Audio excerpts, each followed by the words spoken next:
Welcome to Craftify AI tutorials. In today's tutorial, I'm going to show you how to use segments and how to send emails directly to those segments in a few really easy, quick clicks. So to get started, we're going to come over here to our contact section. And I'll just show you immediately, you could choose any random contact that you like. And here on the right-hand side, you'll see the little email, and you can choose to send an existing email. Automatically, you'll see all of these emails pop up. They're going to be the most recent emails that you've created, and you can choose one and it will send automatically. Another way you can do that is to go into your segment section. So from your segments, you'll see the segments that you have here. I'll see I have 20 contacts in this segment, and I can choose to click here, right here for the email again. Same thing, and choose the email that works best for me.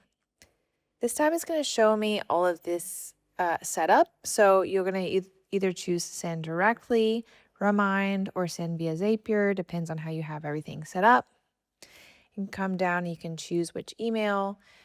It's going to be the whole segment. So when you see your segments here, and then you choose send now or send later. You can choose send later, and you can schedule this to go out at a different time, etc. It's the same exact way as normal as sending any of the other emails that you've done before, but you can do it directly from the segments.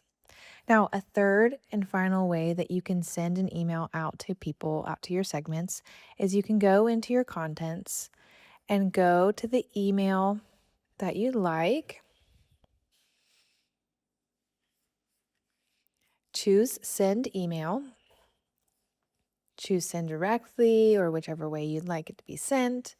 Come down to select email recipients. You'll see the segments come up first, and you can choose the segments in which you'd like to send that email.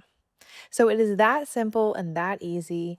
Hopefully you have an easy time sending emails quickly and fast to your contacts, specifically your segments, with these 3 different ways that you can do that. Have a nice day and leave a comment in the comments if you have any questions.